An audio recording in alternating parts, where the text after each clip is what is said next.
Jangan lupa subscribe channel TV9 News dan nyalakan notifikasinya.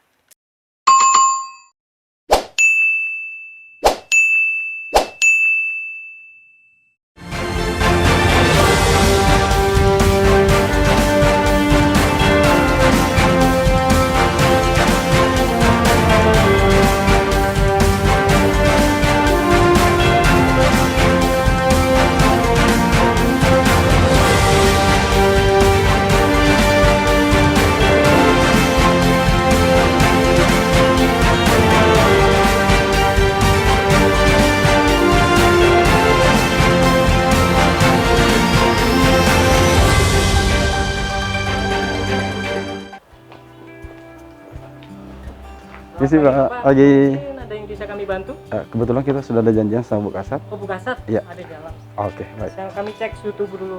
Siap.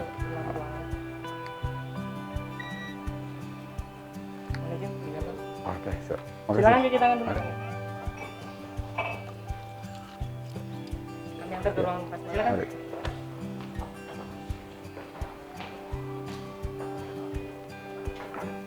Ya, Siap, selamat pagi Ibu. pagi. Mohon izin ada tamu yang ingin bertemu dengan Ibu. Dari mana? Siap, dari TV9. Oh ya, silakan. Pagi Ya Bu Pak, Kasat. pagi. Gimana kabarnya? Alhamdulillah sehat. Apa kabar Bu Kasat? Silakan duduk. Wow. Saya sehat juga.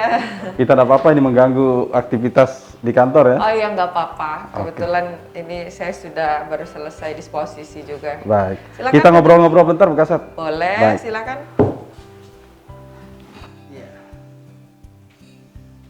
Atau Bu Kasat bisa buka maskernya nih biar Oh ya, kita kelihatan. sudah Oke, ini ya, kita jarak jarak 1 kita sudah meter. 1,5 Oke. meter, tapi saya tetap pakai masker untuk Iya. menjaga ini. Nanti Bu Kasat aja yang.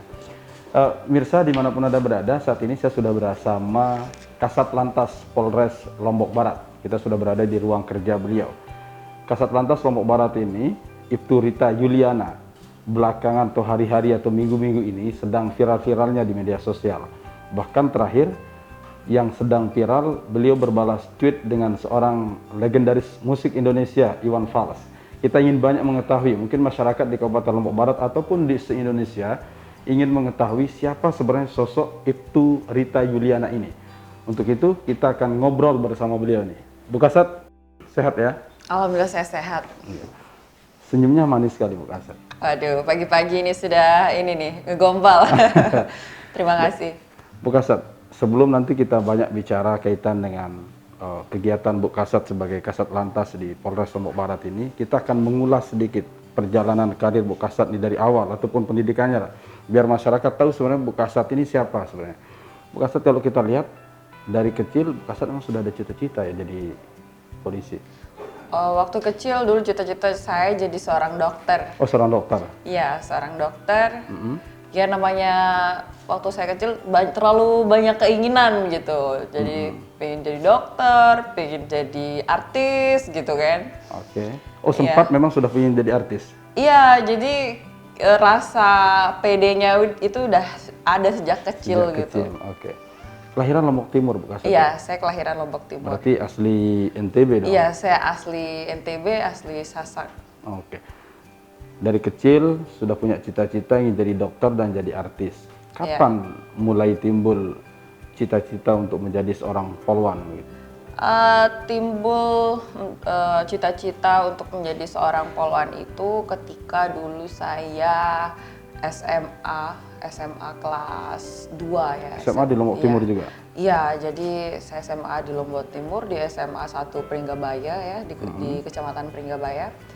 Jadi pada waktu itu saya memang paskib Kabupaten Lombok Timur. Waktu di SMA aktif di Paskibraka? Iya, selain Paskibraka juga saya Dedara Lombok Timur pada tahun 2009. Nah, pada saat itu di Paskib Kabupaten itu juga pelatihnya ada polisi, ya. Kemudian ada senior juga yang poluan gitu, kayaknya keren gitu ya. Cuma sebatas oh ya keren, tapi tetap mau dokter. Cuman pada saat itu. Itu kelas berapa itu Bu Kasat? Saya kelas 2 SMA. 2 SMA, Ya, oke. mau naik kelas 3. Tapi pada saat itu saya sempat diskusi dengan orang tua saya, memang orang tua saya tahu kalau saya memang cita-citanya adalah dokter. Dokter, oke. Tapi untuk situasi kondisi kami ya pada saat itu orang tua saya sudah mendekati masa pensiunnya gitu. Jadi diskusi dengan orang tua, beliau merekomendasikan untuk mungkin ya lebih amannya, mungkin ya lebih baik mungkin masuk ikatan dinas gitu. Ikatan dinas, oke. Iya, ikatan dinas. Untuk melanjutkan studinya? Iya, jadi untuk dokter mungkin saya nggak bisa masuk gitu, karena memang orang tua saya mau pensiun ya pada saat itu. Jadi saya bilang, oh ya sudah nggak apa-apa. Pensiun dari polisi? PNS. Oh bukan? Iya, orang tua saya di PNS kecamatan pada saat itu. Berarti orang tua tidak ada background di Tidak ada, Polri? keluarga saya nggak ada background Polri. Oke. Iya, saya adanya TNI, itu paman saya yang sekarang dinas di Korem di Lombok Timur. Oke. Kemudian Begitu orang tua bukan merekomendasikan? Korem, Kodim ya, Kodim Lombok Timur. Kemudian tapi pada saat saya pernah pada saat itu sudah kelas 3 saya coba. Saya tidak mengerti karena tidak ada keluarga polisi. Kemudian pada saat itu saya belum tahu mana yang Akpol, mana yang Bintara, untuk sumber-sumber saya belum tahu, dan pada saat itu minimnya internet di kampung saya. Masih belum ada ya pada waktu itu? Iya, sudah ada tapi ya susah kita dapetin internet gitu. Kemudian saat itu belum lulus. Saya nekat ke Polres Lombok Timur gitu. Belum lulus SMA? Iya, belum lulus SMA, saya nekat ke Polres Lombok Timur. Nah, di sana saya datang di penjagaan, saya bilang, Pak, saya mau daftar polisi gitu kan. Daftar polisi. Dengan polosnya begitu? Iya, dengan polosnya. Oke. Jadi saya dulu pakai motor dari Pringgabaya ke itu Polres Lombok Timur. Nah, di sana Pak polisinya bilang, "Adek sudah lulus," gitu kan. Enggak, saya belum lulus gitu. Jadi waktu itu harus lulus dulu, harus ada ijazah baru bisa daftar gitu. Oh, jadinya ya udah saya kembali. Lulusan dulu. Ya, kemudian ada lagi tes pramugari pada saat itu. Ada kebetulan dari agen sekolah pramugari datang ke SMA saya. Nah, saya ikuti tes.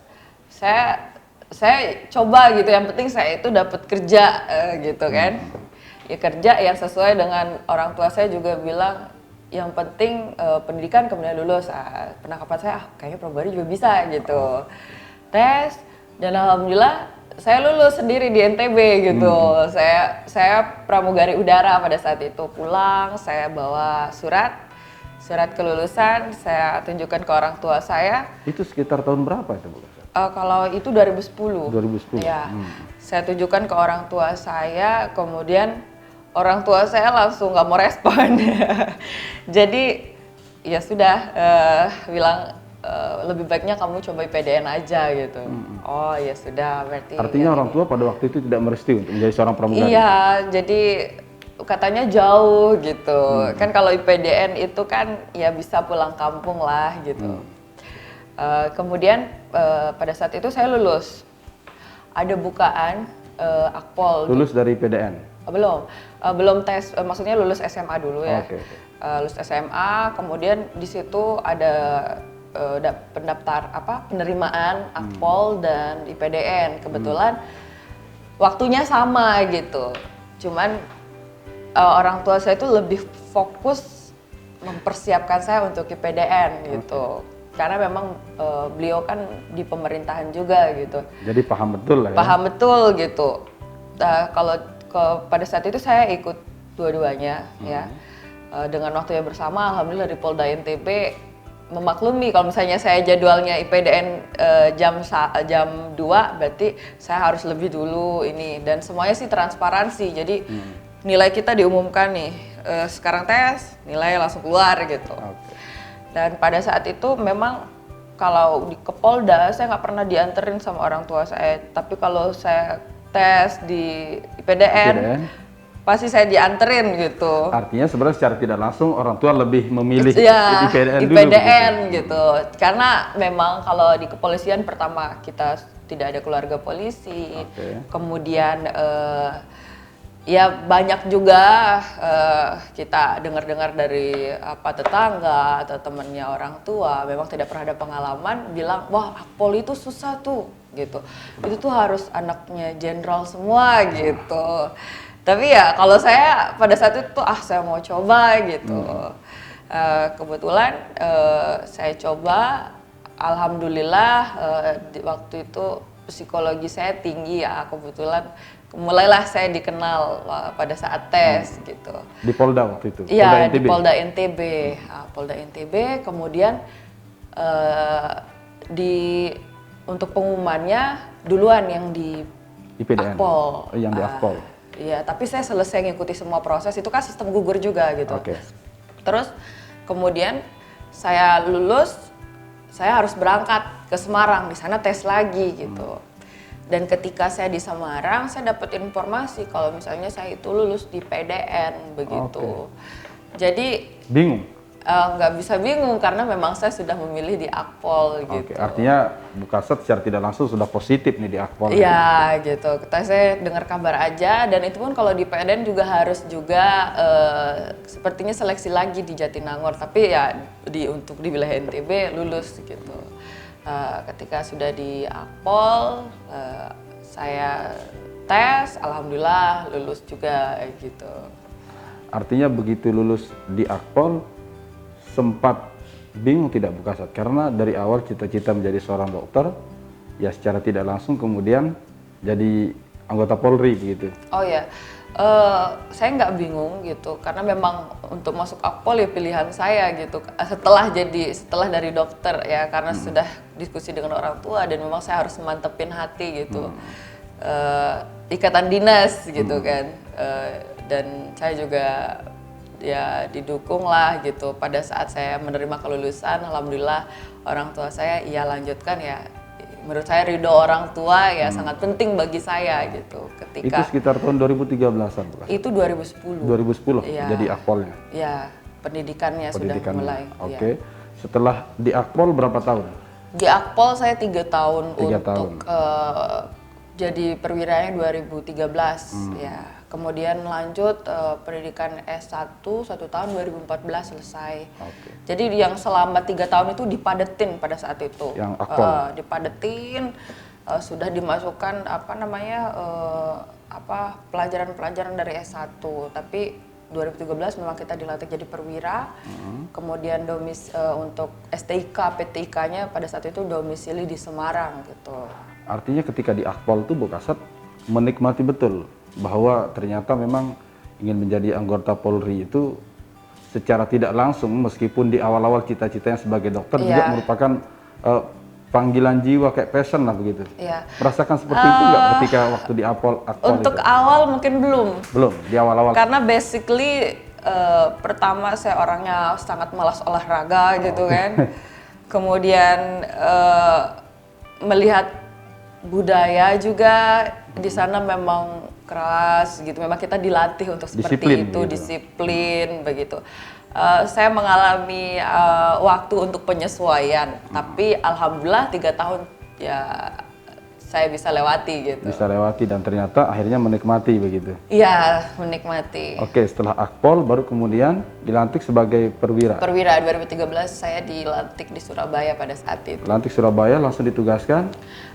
Saya kembali lagi ke Akpol, jadi posisi sudah perwira, lanjut pendidikan. Lanjut S1-nya. Ya, S1-nya 2014 pelepasan dan penempatan di Yogyakarta. Artinya jenjang dari S1 itu berjalan mulus. Iya, berjalan mulus pada saat itu. Baru kemudian ditugaskan pertama kali di Jogja. Jogja, ya. Sampai dengan karir terakhirnya sebagai Terakhir saya di Waprop, jadi di Bitpropam gitu. Untuk di Jogja sendiri saya mengawalinya dengan menjadi Kanit SPKT gitu. SPKT itu yang sentra pelayanan kepolisian. Jadi kalau misalnya ada kejadian gangguan Kamtipmas yang di wilayah hukum, pada saat itu saya di Polres Gunung Kidul. Sebelum di itu Polda, paling di ujung Polres tuh dari kota ya Gunung Kidul. Ya 1 jam lah untuk ke kota gitu. Di sana kalau misalnya ada kejadian ya saya harus turun langsung. Nah pada saat itu pengalaman saya di sana kan terkenal mitos pulung gantung gitu. Jadi kalau di sana itu ada yang selalu ada, mungkin 1 minggu itu bisa 2 kali untuk orang yang gantung diri gitu. Jadi ya hal-hal saat saya baru berdinas ya saya sudah ditemui hal-hal seperti itu gitu. Kemudian Itu di awal-awal berdinas? Iya, itu di sana saya selama 3 bulan, kemudian saya masuk ke PPA, reskrim ya di Perempuan dan Perlindungan Anak. Perlindungan Perempuan Anak 3 bulan, kemudian saya pindah ke Polres Sleman, Polres Sleman dekat dengan kota ya. Di sana saya mulai dengan jadi Kaur Mintu Lantas hanya beberapa bulan dan saya dapat promosi lagi jadi KBO, Kaur Bin Ops Satlantas Sleman. Bu Kasat, kalau saya lihat kan perjalanan karirnya ini cukup ya terbilang moncer lah sebenarnya kan. Iya. Mulai dari awal begitu. Apa yang membuat Bu Kasat itu seperti itu? Dari Polres di Jogja kemudian langsung ke Polda begitu. Iya, kalau untuk itu sih memang saya tidak tahu pada saat itu ya, saya hanya bekerja saja gitu. Bekerja secara profesional dan Iya, maksimal. profesional. Untuk bagaimana penilaian dari pimpinan ya kita serahkan gitu. Bu Kasat, apa kenangan yang paling tidak bisa dilupakan saat berdinas di Jogja itu? Karena tentu di awal karir mulai dari Polres, kemudian Polda DIY juga, apa yang paling berkesan yang sampai sekarang itu nggak bisa terlupakan begitu Bu Kasat? Kalau untuk di Jogja tentunya pengalaman saya berdinas di Gunung Kidul gitu. Seperti yang saya sampaikan tadi, pertama dinas, kemudian baru melihat, dulu sih pernah ngelihat mayat yang diotopsi saya 2-3 kali lah waktu di Akpol gitu. Tapi kalau untuk ngelihat yang langsung, secara langsung gitu di TKP, pulung gantung gitu kan, ya dengan posisi seperti itu ya, itu yang masih ini sih nggak bisa saya lupa memang. Ya? Dan itu pertama kalinya saya berdinas gitu. Dari sejak 2013 berarti sudah di Iya, di Jogja. Sampai dengan 2018. 2018. Iya. Baru kemudian di 2019 pulang kampung. Iya. Jadi saya 2018 itu tes ikut seleksi. Ikut seleksi untuk penerimaan beasiswa. Jadi ada program ILELO ya singkatannya. Jadi memang itu kita belajar bahasa Mandarin gitu untuk persiapan. Itu setelah di NTB? Bukan, itu masih di. Ya, karena kan saya 2018 pada saat itu. Ya. Di sana alhamdulillah saya coba, kemudian lulus. Alhamdulillah saya berkesempatan untuk mengikuti pendidikan di Beijing selama 10 bulan. Oke. Termasuk pendidikan di Beijing, nanti kita bicarakan juga awal viralnya Bu Kasat nih, mulai dari begitu mengucapkan selamat Imlek dengan bahasa Cina Mandarin yang sangat fasih gitu. Iya. Nanti kita lanjutkan di segmen berikutnya Bu Kasat. Oke. Biasa kami akan terus di spesial interview bersama Bu Kasat Lantas Polres Lombok Barat.